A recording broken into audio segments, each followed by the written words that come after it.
여러분, 바가지 당해보신 적 있으신가요? 횟집 소식을 많이 접하다 보니 바가지에 대한 이야기도 자주 듣는데 그 중에서도 바닷가 앞 횟집에서 특히 그런 일이 많더라고요. 지금도 한 유명 관광지에 과도한 바가지에 대해 콘텐츠를 준비 중인데 문득 이런 생각이 들었습니다. 바닷가 앞인데 바가지 없는 곳은 없을까? 사실 섬이 아닌 바닷가 근처면 재료 수급도 용이해서 보다 저렴하게 팔 수 있을 텐데 그게 아니라는 점에서 늘 아이러니했죠. 그런데 최근 제 유튜브 댓글에 바닷가 앞 횟집인데 가성비가 너무 좋다고 추천하는 글들이 보여서 한번 방문해봤거든요. 진짜 아직도 이런 곳이 있나 싶었고요. 무엇보다 서울에서 차로 3-40분이면 갈 수 있는 곳이라 접근성도 좋았습니다. 그곳이 어딘지 지금 함께 보시죠. 저는 지금 강화도 초지항에 위치한 횟집 거리에 나왔는데요. 그 횟집 거리 중에서도 저는 남양호라는 식당에 왔습니다.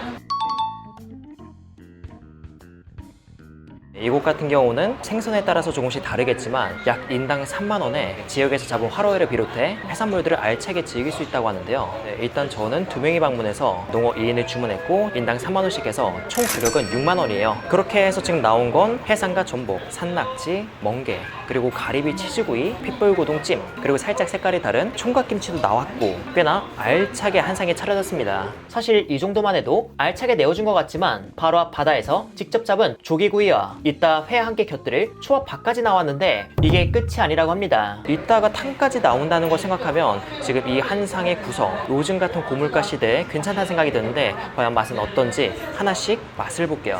자, 일단 식으면 곤란하니까는 얘부터 먼저 먹을까? 그렇게 제가 처음으로 맛을 본 건 가리비 치즈구이로 치즈는 알차게 얹어져 있었고 어른아이 할 것 없이 모두가 좋아할 대중적인 맛이라 횟집에 콘치즈 대신 먹는 느낌으로 즐겼습니다. 야, 거의 한 마리 먹는 거 아니야 이 정도면? 그리고 해산물도 먹어봤는데요. 일단 가짓수가 다양했음에도 뭔가 양이 부실하다는 생각이 들지 않게 나왔고 방금 보셨다시피 활성도와 선도 모두 좋아 바다 앞 횟집에서 먹는 기분을 더 제대로 느낄 수 있었습니다. 역시 아는 맛, 고소하고 짭짤하고. 그리고 해산물을 먹다 보니 아까 말했던 조기구이가 나왔는데 진짜 이것만 있어도 밥 한 공기는 비울 수 있는 야무진 담음새와 먹음직스러운 빛깔이었죠.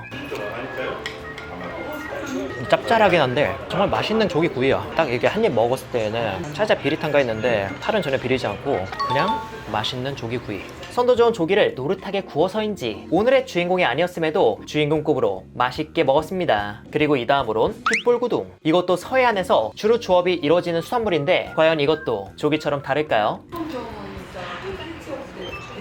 식재료가 가지고 있는 그 본연의 수분감 그걸 너무 잘 머금고 있고요. 식감도 쫄깃쫄깃하고 안 좋은 향 그런 거 없어서 맛있습니다. 선도가 좋으니까 따라주는 그런 맛. 아마 소라라는 이름으로 이 핏불고둥을 많은 분들이 접해보셨을 것 같은데요. 이 핏불고둥은 제가 먹은 생물도 있지만 냉동 수입산도 있는데 둘의 맛 차이는 꽤 큰 편입니다. 냉동에선 식재료 본연의 수분감을 거의 느낄 수 없는 게 가장 큰 차이라고 보는데 그 차이를 확연히 느낄 수 있는 선도 좋은 핏불고둥 찜이었습니다. 참고로 이곳의 해산물 구성은 수급 상황에 따라 조기구이 대신 다른 구이나 조림이 나올 수도 있고 핏불고둥 대신 다른 페루찜이 나올 수도 있다는 점 참고해주세요. 지금까지 먹은 해산물들은 대체로 다 좋았지만 확실히 전복은 시기상 아쉬움이 있었습니다. 전복은 지금 여름이라서 막 엄청 아득아득 그런 식감은 없거든? 좀 부드러운 편인데 그래도 냄새에서 딱 알 수 있듯이 선도는 좋아. 생선에도 그렇고 페류도 그렇고 수온이 높을수록 육질이 무르고 연해지는 경향이 있더라고요. 그런 점에서 전복도 영향을 받아 식감이 약했지만 해삼은 여전히 꼬득꼬득한 식감을 지니고 있어서 전복이 주는 식감의 아쉬움을 금세 잊을 수 있었습니다. 이제 기본으로 나온 음식들은 다 먹어본 것 같으니까 농어 한번 먹어보죠. 농어 같은 경우는 밑에다가 이렇게 상추 하나 깔고 거의 입체감 없이 이렇게 넓적한 접시에 주셨는데요. 그래서 얼핏 보기에는 양이 많아 보이지 않지만 이거 양 적지 않습니다. 제가 종종 집에서 회를 썰어 먹는데 회 밑에 무언가를 깔지 않고 회를 담아보니 꽤 많은 양을 담았음에도 되게 양이 적어 보이더라고요. 그런 점에서 이 접시 위의 회는 보기보다 양이 많았고 그 외에도 이것저것 알차게 나왔기에 이 정도 구성과 이 정도 회의 양이라면 나름 알차다는 생각이 들었죠. 그런데 회라는 음식 양도 중요하지만 맛을 빼놓을 수가 없잖아요. 바로 먹어보겠습니다. 철은 철인가 보네. 맛있네. 점농어의 철은 여름으로 이 시기 기름이 잔뜩 오르는데요. 등살을 먹었음에도 어렴풋이 올라오는 기름짐이 느껴졌고 농어 특유의 밀도 높은 육질이 씹는 맛을 더해 화로회였음에도 맛과 식감 둘 다 좋았습니다. 뱃살은 등살에서 느꼈던 어렴풋한 기름짐이 더욱 뚜렷해져 기름진 회를 즐기시는 분들 입에도 맞을 그런 풍부한 맛을 전했죠. 부채인데? 이번에는 쌈채소를 곁들여 화로회 쌈을 먹을 건데요. 화로회는 식감의 매력을 주로 전하다 보니 부족한 맛을 막장으로 채우곤 하는데 기름짐까지 겸비한 이 농어쌈의 맛은 어떨까요? 야, 이거 막장 맛있는데? 여기 막장은 기성품 막장이 아닌 집된장과 여러 양념을 섞어 만든 것 같은데 그냥 누가 먹어도 맛있다 느낄 맛이었습니다.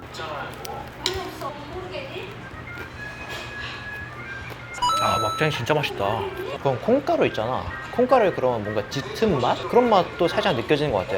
근데 실제로 콩가루가 섞인 것 같진 않고 짠맛과 단맛 둘 다 입맛을 자극하지만 여기에 고소함까지 더해지면 짠맛과 단맛이 더 풍부해지는데요. 이 막장이 딱 그런 느낌이었습니다. 등살은 좀 어두운 색을 띠고 뱃살은 비교적 밝은 색을 띠는데 뱃살은 이 지방이 있다 보니까 그냥 회간장에 찍어서 먹어도 충분히 맛있거든? 근데 등살은 비교적 맛이 약한 편이니까 이거는 여기 있는 이 맛있는 막장을 곁들여서 쌈에 싸먹는 게 더 맛있게 먹는 방법이지 않나 싶어. 뱃살은 살 자체의 맛이 너무 좋고 양식과 달리 지방의 무게감도 너무 무겁지 않아 이건 무조건 회 자체로 즐겨야 하는 맛이었고요. 등살은 막장을 통해 더 풍부한 맛으로 치장을 하고 초밥밥은 탄수화물의 포만감과 적당한 간, 깻잎은 향긋함을 전해 쌈으로 먹었을 때 특히 좋았습니다. 순무 총각김치 이렇게 회를 먹다가 클렌저 약간 입가심용으로 특유의 그 향이 있다. 알싸한 듯 하면서도 단내? 약간 단무지처럼 먹기 괜찮은 느낌이야. 우리가 먹던 깍두기도 달큰하긴 한데 얘는 조금 더 그런 달큰한 맛이 있는 느낌? 강화도가 순무로 유명한데 이런 지역 식재료로 담근 김치까지 있어. 서울 근교로 가볍게 드라이브 가서 지역색을 느끼며 바가지 없는 가격에 회를 먹고 싶다면 이곳에 오는 것도 괜찮겠다 싶었습니다. 이 회가 막 회로 엄청 배불리 먹을 그건 아닌데 회를 아쉽지 않게 먹는 그 정도 양인데 가격도 착하고 이것저것 많이 나오니까 사람들이 대체로 만족하는 게 아닌가 싶긴 하네. 그렇게 접시들을 하나씩 비워가니 배가 꽤 차더라고요. 초밥밥도 있고 음식도 이것저것 나오다 보니 당연한 데 싶었지만 이 정도로 배가 안 차는 분도 계실 수 있죠. 하지만 아직 인당 4만원 코스의 음식도 끝난 게 아닙니다. 매운탕이 남았죠. 매운탕은 큰 냄비에 나왔고 다른 횟집의 매운탕과는 느낌이 달랐는데 어떤지 바로 먹어볼게요. 무의 단맛이 있거든? 근데 마냥 달아지는 게 아니고 양념장이나 다른 재료들로 인해서 이 단맛이 되게 맛있는 맛으로 이어져. 그리고 엄청 얼큰한 느낌보다는 시원한 맛의 매운탕. 양념 맛으로 밀어붙이는 그런 매운탕이 아니고 안에 들어간 여러 야채가 주는 그런 부드러운 단맛이 있는 깔끔한 매운탕. 아, 애호박이 들어갔어. 그리고 배추도 들어갔고 다 끓였을 때 단맛을 내잖아. 거의 된장찌개. 와, 그러게? 지금까지 정말 다양한 매운탕을 먹어봤지만 이런 스타일은 처음이었어요. 다양한 야채가 들어가 그 야채의 단맛이 맛을 만들고 이런 맛의 결은 매운탕보단 찌개 같은 느낌이었죠. 매운탕으로서 맛있기보단 국물 요리로서 매력적이었기에 이런 매운탕 한 번쯤 경험해보셔도 괜찮을 것 같습니다. 맨 처음에 거절당한 식당 다음에 좋은 데 갈 수 있을까 살짝 의문이었는데 정말 운 좋게 잘 왔어. 사실 제가 구독자분들에게 추천받은 곳은 초지향 어촌계의 남양호가 아닌 영순호였는데요. 그런데 그곳에 가서 촬영 허락을 구하는데 강하게 거절 의사를 밝히셔서 이야기를 들어보니 악의적으로 안 좋게 리뷰한 쇼츠로 인해 마음고생이 심해서 더 이상 찍히고 싶지 않다 하셨죠. 그래서 어딜 갈까 하다가 그냥 살갑게 인사해주는 곳에 갔는데 그게 남양호였고 순무 총각김치와 직접 담근 묵은지, 알찬 구성, 독특한 매력의 매운탕까지 인당 3만원에 양도 구성도 만족한 식사를 할 수 있었습니다. 이곳 초지향은 대체로 비슷한 가격으로 회를 판다고 하지만 집마다 김치맛과 손맛이 다르기에 남양호라는 곳은 이런 매력이 있다는 걸 참고해서 나중에 이곳에 왔을 때 방문을 고려해보셔도 좋을 것 같아요. 요즘 물가를 생각하면 인당 4만원의 이 구성, 아쉬움을 떠올릴 틈도 없었고 재료 수급에 따라 구성이 일부 다를 수 있다는 것만 기억해주시면 방문하실 분도 만족하시지 않을까 싶습니다. 이렇게 해서 구독자분들의 추천이 꾸준히 있었던 강화도 초지향의 횟집을 리뷰해봤고요. 다음에도 만난 이야기로 인사드리겠습니다. 그럼 여러분들 안녕.